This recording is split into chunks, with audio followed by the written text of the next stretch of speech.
Ticket to ஃபினாலேவோட மூணாவது டாஸ்க்கான promo release பண்ணிருக்காங்க.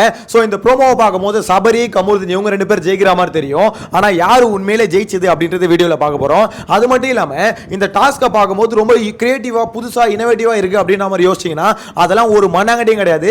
மலையாள பிக் பாஸ்ல என்னத்தை வச்சானுங்களோ அதை தான் தமிழ் பிக் பாஸ்ல வைக்கிறானுங்க. எனக்கு அதை பார்க்கும்போது இதுக்கு எதுக்கு நம்ம தமிழ் பிக் பாஸ் பார்த்துக்கிட்டு பேசாம மலையாள பிக் பாஸை பார்த்துட்டு போயிடலாமே. அங்க என்ன வைக்கிறானுங்களோ அதே தூக்கி இங்க வைக்கிறீங்கன்னா அப்ப என்ன இலவு தாண்டா கிரியேட்டிவ் டீம் அங்கேயும் இங்கேயும் டிஃபரெண்ட். ஒருவேளை கிரியேட்டிவ் டீமும் ஒண்ணுதானா? ஏன்னா டெக்னிக்கல் டீம் வந்து மலையாள பிக் பாஸ்க்கும் இந்த தமிழ் பிக் பாஸ்க்கும் ஒன்று அப்படின்ற மாதிரி கேள்விப்பட்டேன். ஆனா கிரியேட்டிவ் டீம் ஒன்று அப்படின்ற மாதிரி கேள்விப்படல. இப்போ அதை பார்க்கும்போது ஒன்று ரெண்டு டீமும் ஒன்னா இருக்கணும். இல்லைன்னா அவனுங்களை பார்த்து இவனுங்க அப்படியே அடிச்சாங்க காப்பி அடிக்கிறானுங்க அப்படின்ற மாதிரி தான் சொல்லணும். ஏன்னா இந்த டாஸ்க் வந்து உங்களுக்கு இன்ட்ரெஸ்டிங்கா தோணும், பார்க்காதவங்களுக்கு தோணும். ஆனா எனக்கு அதை பார்க்கும்போது அங்க பார்த்தது இங்க பார்க்குற மாதிரி இருக்குன்னா அப்ப நீங்க என்ன புதுசா கொடுப்பீங்க அப்படின்ற மாதிரி தான் ஒரு பக்கம் யோசிக்க தோணுது. எனிவேஸ் அதெல்லாம் ஒரு பக்கம் ஓரம் வச்சுட்டு நம்ம குமுறல்களை ஒரு பக்கம் கொட்டிட்டு இந்த டாஸ்க்ல யார் ஜெயிச்சது, இந்த டாஸ்க்ல வந்து பாத்தீங்கன்னா இந்த இன்னைக்கான அதாவது டே எண்ட்ல வந்து பாத்தீங்கன்னா யாருக்கு பாயிண்ட் அதிகமா இருக்கு அப்படின்றத டீடைலா பார்க்கலாம். சேனலை ஃபர்ஸ்ட் டைம் பாத்தீங்கன்னா சப்ஸ்கிரைப் பண்ணிட்டு வீடியோ லைக் பண்ணி வச்சுக்கோங்க. ஆக்சுவலா இன்னைக்கான எபிசோட பொறுத்த வரைக்கும் பாத்தீங்கன்னா ஃபைனலா இந்த டாஸ்க் எல்லாம் முடியும் போது ரெண்டு பேர் வந்து பாத்தீங்கன்னா பாயிண்டோட உச்சத்துல இருக்காங்க. அந்த ரெண்டு பேர்ல ஒருத்தர் வந்து சபரி, இன்னொருத்தர் யாருன்னு நான் சொல்றேன். ஆக்சுவலா இப்போ என்ன மேட்டர்னா இப்போ இந்த பால் டாஸ்க் நடக்குதுல, இந்த பால் டாஸ்க்கை பொறுத்த வரைக்கும் பாத்தீங்கன்னா சாண்ட்ரா வின் பண்ணிட்டாங்க அப்படின்ற மாதிரி ஆல்ரெடி சொல்லியிருந்தேன். ஸோ அவங்க தான் பாத்தீங்கன்னா அதிகமான பாயிண்ட் வச்சிருந்தாங்க. ஆனா அதுலயும் சரி விக்கல் சீக்கிரம் பாத்தீங்கன்னா கொஞ்சம் க்ளோஸரா தான் இருந்தாரு. ஸோ அதுக்கப்புறம் இந்த மூணாவது டாஸ்க்ல வந்து பாத்தீங்கன்னா விக்கல் சீக்கிரம் வந்து வின் பண்ணிருக்காரு. ஸோ இவருக்கு வந்து பாத்தீங்கன்னா பாயிண்ட் அதிகமா இருக்கு. ஸோ சபரி விக்கல்ஸ் இவங்க ரெண்டு பேருக்கும் பாத்தீங்கன்னா பாயிண்ட் லீடிங்ல இருக்காங்க.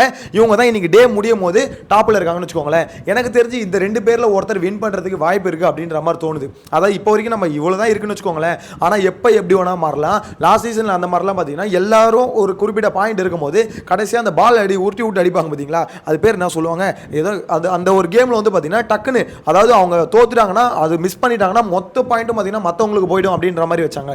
அந்த மாதிரி ஏதாவது ட்விஸ்ட் வைக்கிற டாஸ்க் வச்சு முடிச்சு விடுறதுக்கும் வாய்ப்பு இருக்கு. பட் எது வந்தாலும் வெயிட் பண்ணி பார்க்கலாம். ஆனா இப்போதைக்கு லீடிங்கை பொறுத்த வரைக்கும் விக்கல் சீக்கிரம் சபரி அவங்க ரெண்டு பேரும் லீடிங்ல இருக்காங்க. எனக்கு தெரிஞ்சு சபரி வின் பண்ணா கொஞ்சம் நல்லா இருக்கும்னு தோணுதுங்க. ஏன் ப்ரோ திடீர்னு சபரி மேல உனக்கு என்ன அக்கறை அப்படின்ற மாதிரி கேட்டீங்கன்னா இந்த வீட்டுக்குள்ள இது வரைக்கும் நம்ம பார்த்ததுல ஓரளவுக்கு கொஞ்சம் நல்லவன் அப்படின்னா அவன் தான் அப்படின்ற மாதிரி தோணுது. அதாவது இனிஷியலாக பார்த்தீங்கன்னா பயங்கரமாக நடிச்சுக்கிட்டு இருந்தான், இப்பயும் அப்படி தான் நடிக்கிறான்னு வச்சுக்கோங்களேன். ஆனால் இந்த விக்கல்ஸ் மாதிரி பார்த்தீங்கன்னா அவன் வந்து பார்த்தீங்கன்னா உள்ள அவ்வளோ வன்மத்தை வச்சுட்டு சுத்தலை. அவனை பொறுத்த வரைக்கும் பார்த்தீங்கன்னா அதாவது நிறைய இடத்துல ட்ராமா பண்ணுறான், அதாவது ஒரு இடத்துல பார்த்தீங்கன்னா ஓவர் டூ நிறைய இடத்துல பண்ணுறான். பட் இருந்தாலுமே இந்த அளவுக்கு வன்மம் அவங்ககிட்ட பார்க்கல. அவங்க ஃபேமிலியும் சரி அவனும் சரி ஒரு மாதிரி ரொம்ப ஒரு மாதிரி நல்லா இருக்குது பார்க்க சொல்ல. ஸோ அதில் எனக்கு பார்க்கும்போது அப்போ சபரி இருக்கிறது கரெக்டு தான். ஓகே அவங்க ஃபேமிலியே அப்படி தான் இருக்காங்க போது அவனும் அப்போ அப்படி தாண்டா இருக்கான், நம்ம தான் அவனை தப்பாக நினச்சிட்டோம் அப்படின்னு நம்ம நினச்சிருந்தேன். உண்மையிலே அவன் நல்லவன் தாண்டா அப்படின்ற மாதிரி தான் இருக்கு. So Sabari ticket to finale win பண்ணால் கொஞ்சம் பெட்டராக இருக்கும். என்ன ப்ரோ அப்போ இவ்வளோ நாளாக கஷ்டப்பட்டு எல்லாம் விளையாண்டாங்க, அவங்க ஃபினாலே போகக்கூடாது அப்படின்ற மாதிரி யோசிச்சிங்கன்னா எல்லாம் விளையாண்டாங்க சரி. ஆனால் இருக்கிற கழுசடைகளில் அவன் மட்டும் கொஞ்சம் பார்க்கும்போது கொஞ்சம் ஓரளவுக்கு கொஞ்சம் நல்லவனாக தெரியுறாங்க. அதனால அவனை கொஞ்சம் அமுச்சு விடுங்கடா டிக்கெட் டு ஃபினாலே ஜெயிச்சு அப்படின்ற மாதிரி யோசிக்க தோணுது.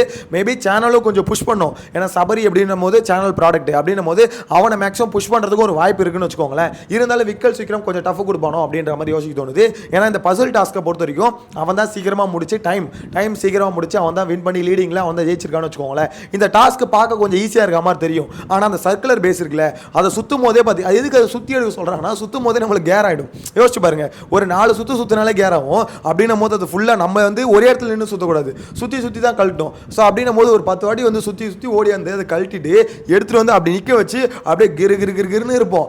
அந்த சமயத்தில் இந்த பசிலை வந்து இப்போ செட் பண்ணோம் அப்படின்னா எப்படி இருக்கும், ஆல்ரெடி கொஞ்சம் கேரில் இருக்கும். இப்போ அந்த பசிலை கரெக்டாக பார்த்து அந்த இடத்துல பார்த்தீங்கன்னா இமேஜ் இருக்கும், அந்த இமேஜை வச்சு கரெக்டாக செட் பண்ணும் அப்படின்றது ரொம்ப ரொம்ப டஃப்பான ஒரு விஷயம் அப்படின்ற மாதிரி தான் பார்க்குறேன். பெருசாக பார்த்தீங்கன்னா இந்த டாஸ்க் வந்து ரொம்ப அவ்வளோ டஃப்பான ஒரு விஷயமா இல்லாத மாதிரி தோணும். ஆனால் டஃப்பான விஷயம் தான். ஏன்னா அந்த பசில் டைமுக்குள்ளே முடிக்கணும். மற்றவங்களுக்கு முன்னாடி சீக்கிரமாக எவ்வளோ சீக்கிரம் இப்போ ஆல்ரெடி ஒரு பேட்ச் போகிறாங்க, அந்த பேட்சில் ஒரு டைம் செட் பண்ணுறாங்கன்னா அதை விட இப்போ அடுத்த பேட்சில் போகிறவங்க வந்து பார்த்தீங்கன்னா அதை விட கொஞ்சம் சீக்கிரமாக முடிக்கணும் அப்படின்னும் போது கொஞ்சம் டஃப்பான விஷயம் தான் வச்சுக்கோங்களேன். கொஞ்சம் மெமரி பவர் வந்து கொஞ்சம் அதிகமாக இருக்கணும். எனக்கு தெரிஞ்சு இதில் கொஞ்சம் மெமரி பவர் வீக்காக இருக்கவங்களாம் கொஞ்சம் வாய்ப்பு கஷ்டம். அதுவும் திவ்யாவை பார்த்தீங்களா அந்த பேஸை கழட்டுறதுக்கே என்னடா இது சுத்துதா இல்லையடா அப்படின்ற மாதிரி அங்கேயே திணறாங்க.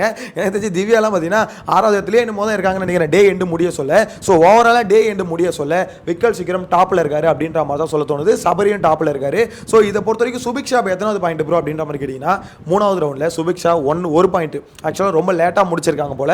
ஸோ சுபிக்ஷா பொறுத்த வரைக்கும் நான் என்ன நினச்சேன், மொதல் டாஸ்க்கில் அந்த பொண்ணு இவ்வளோ டஃப் கொடுத்து விஜயிச்சிருச்சேன், சரி ஓகே அடுத்தடுத்த டாஸ்க்கில் கொஞ்சம் லீடு டஃப் கொடுத்து கொஞ்சம் இருக்கும் அப்படின்ற மாதிரி நினச்சா அதுக்கு அடுத்தடுத்து வர டாஸ்கில் வந்து பார்த்தீங்கன்னா அந்த பொண்ணு கொஞ்சம் தோத்துக்கிட்டு வருது அப்படின்ற மாதிரி தான் சொல்லணும். நான் எக்ஸ்பெக்ட் பண்ணேன் ஆக்சுவலாக சுபிக்ஷா கொஞ்சம் டஃப் கொடுத்து இந்த டிக்கெட் ஃபினாலே வின் பண்ணுச்சுன்னா ஒரு பயங்கரமான ஒரு சேஞ்ச், யாரும் எதிர்பார்க்காத ஒரு விஷயம் நடக்கும்னு சொல்லுவாங்களே, அந்த மாதிரி சுபிக்ஷா வின் பண்ணால் எதிர்பார்க்காத ஒன்று நடக்கிற மாதிரி இருக்கும். ஏன்னா கண்டிப்பாக சொல்கிறேன், சுபிக்ஷா தன்னை காப்பாற்றிக்கணும்னு அந்த டாஸ்கில் வின் பண்ணியே ஆகணும். ஏன்னா வின் பண்ணுறத தவிர வேறு வழியே இல்லை. இந்த வாரம் எப்படி இருந்தாலும் பலி கொடுத்துருவானுங்க.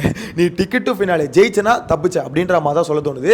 ஸோ இது வந்து சுபிக்ஷா பொறுத்த வரைக்கும் வாழ்வா சாவா. ஏன்னா இந்த வாரம் வெளியே போகிறது யாருன்னு பார்த்தீங்கன்னா, ஒரு எவிக்ஷனாக இருக்கும் பட்சத்தில் சுபிக்ஷாவை 100% தூக்கிடுவாங்க.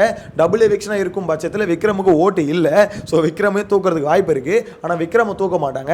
அதுக்கு பதிலாக மேபி என்னோட கேஸில் வந்து பார்த்தீங்கன்னா சாண்ட்ராவை தூக்குவாங்களோ அப்படின்ற மாதிரி தோணுது. ஸோ வெயிட் பண்ணி பார்க்கலாம். ஆனால் டபுள் எவிக்ஷனா இருக்காதுன்னு தோணுது. சிங்கிள் எவிக்ஷன் வச்சிருவாங்க. அடுத்த வாரம் டபுள் எவிக்ஷன் வைப்பாங்க அப்படின்ற மாதிரி தான் நினைக்கிறேன். அடுத்த வாரம் மிட் வீக் எவிக்ஷன் ஒன்று பிளான் பண்ணிட்டு இருக்காங்க. ஸோ மிட் வீக் எவிக்ஷன் ஒருத்தர் வச்சு வீக்கெண்ட் லாஸ்ட்டில் ஒருத்தர் எவிக் பண்ணால் கொஞ்சம் இன்ட்ரெஸ்டிங்காக மாறும். ஏன்னா எப்போ பார்த்தாலும் டபுள் எவிக்ஷன் சொல்லிட்டு வீக்கெண்டில் எவிக் பண்ணுறதுக்கு நடுவில் ஒரு மிட் வீக் எவிக்ஷன் வச்சு எவிக் பண்ணுங்களேன். கொஞ்சம் பார்க்கறதுக்கு இன்ட்ரெஸ்டிங்காக இருக்குல்ல, கொஞ்சம் அதிர்ச்சியாக இருக்குல்ல, வீட்டுக்குள்ளே இருக்கும் என்னடா திடீர்னு தூக்கிட்டாங்க அப்படின்ற மாதிரி இருக்குல்ல. ஸோ அதனால் அந்த சம்பவங்களை கொஞ்சம் கிரியேட் பண்ணால் நல்லாயிருக்கும். கொஞ்சம் ஏதாவது கொஞ்சம் பார்த்து பண்ணி கொடுங்க அப்படின்ற மாதிரி தான் சொல்ல தோணுது. ஓவராலாக இந்த டிக்கெட் ஆஃப் ஃபினாலே டாஸ்க்கை பொறுத்த வரைக்கும் ரொம்ப பயங்கரமாக அடிதடியாக அப்படி கொடுக்குறாங்களான்னு பார்த்தீங்கன்னா இல்லை. ஓரளவு கொஞ்சம் கிரியேட்டிவாக தான் தராங்க. ரொம்ப பயங்கரமாக சண்டை போடுகிற மாதிரி எதுவும் தரல. அதாவது அடிச்சுக்கிட்டு கீழே தள்ளி விழுற மாதிரி எதுவும் தரல. இந்த பால் டாஸ்க்கு மட்டும்தான் கொஞ்சம் அப்படி தெரியும். அதாவது பாலை பிடுங்கிறது, அதுவும் அவ்வளோ அக்ரெசிவாக ஆடுற கேம் இல்லை. இதுங்க ரெண்டும் தான், அதாவது பார்வதியும் கமருதியும் தான் அவ்வளோ அக்ரெசிவாக மாற்றிக்கிச்சு தவிர அவ்வளோ அக்ரெசிவாக ஆட வேண்டிய கேம் அது இல்லை. ஏன்னா அதில் கொஞ்சம் லக்கும் இருக்குது. உங்களுக்கான பால் உங்ககிட்ட வரணும். அந்த கோல்டன் பாலாக இருக்கட்டும், ஸோ இந்த பால்லாம் உங்ககிட்ட இருக்கணும். அதே பிளாக் பால் உங்ககிட்ட இருந்துச்சுன்னா நீங்கள் காலி அப்படின்ற மாதிரி தான் இருக்குது. ஸோ இதில் வந்து எப்படின்னா ஒரு அளவுக்கு கிரியேட்டிவான ஒரு கேம் தான் தராங்களே தவிர ரொம்ப அடிச்சுக்கிட்டு பிடுங்கி ஒரு மாதிரி ரொம்ப அக்ரெசிவாக ஆடுற கேம் இது வரைக்கும் தரல. அது வரைக்கும் கொஞ்சம் பரவாயில்ல. ஏன்னா இவனுங்களை பொறுத்த வரைக்கும் இந்த பால் டாஸ்க்லேயே அடிச்சுக்கிறத பார்க்கும்போது 108 வந்து கண்டிப்பாக பிக் பாஸ் வீடு வாசலே நிற்க வச்சிருப்பாங்க போல. எப்போ எவன் அடிச்சுக்கிட்டு எவன் மண்டையை பொழந்துப்பான் அப்படின்ற மாதிரி தெரியல. ஏன்னா உள்ளே இருக்க கண்டஸ்டன்ட் ஒவ்வொருத்தனும் ஒவ்வொரு ரகம். ஸோ எப்போ வேணால் என்ன வேணால் நடக்கலாம். அதனால் நான் அப்படி இருக்கோ இல்லையோ இதுக்கப்புறமாவது ஆம்புலன்ஸை கொஞ்சம் பக்கத்துலேயே நிற்க வச்சுக்கோங்கடா அப்படின்ற மாதிரி தான் சொல்ல தோணுது. ஆனால் இந்த மாதிரி டாஸ்க்லாம் ஓகே தான். இந்த கிரியேட்டிவாக தராங்களே, இந்த பசில் டாஸ்க்கு இதெல்லாம் கொஞ்சம் ஓகே தான். ஆனால் பார்க்குற ஆடியன்ஸ்க்கு வந்து பயங்கர எங்கேஜிங்காக இருக்குமான்னு பார்த்தீங்கன்னா அந்தளவுக்கு இல்லை. ஆனால் இதை அதை ஃபஸ்ட்டு நின்னாங்க பார்த்தீங்களா ரொம்ப நேரம், அதாவது நேற்று நின்னாங்க பார்த்தீங்களா ஃபஸ்ட்டு டாஸ்க்கு, அதை கம்பேர் பண்ணும்போது இது பரவாயில்ல. ஏன்னா அது வந்து பார்க்குறவங்களுக்கும் போர் அடிக்குங்க. சும்மா எவ்வளோ நேரம் அவங்க தொங்கிக்கினே இருப்பாங்களாம், அதை பார்த்துக்கிட்டே அது ஆடியன்ஸுக்கு அந்தளவுக்கு எங்கேஜிங்காக இருக்காதுல்ல. அவங்க நிற்கலாம் 6 மணி நேரம் நின்றுருக்காங்க. அது வந்து அவங்களோட பவரை காமிக்குது, ஓகேங்களா, அவங்களோட ஸ்டாமினாவை காமிக்குது. அதில் மாற்று கருத்து இல்லை. இருந்தாலும் ஆடியன்ஸ்க்கு அதை பார்க்கும்போது இதில் என்னடா இன்ட்ரெஸ்டிங்காக இருக்குது, ஆமாம் நின்றுக்கிட்டே இருக்காங்க தொங்கிக்கிட்டே இருக்காங்க, எவ்வளோ நேரம் இவங்களும் நிற்கிறாங்க, நாங்கள் எவ்வளோ நேரம் பார்த்துன்னு இருப்போம் அப்படின்னு இருக்குல்ல.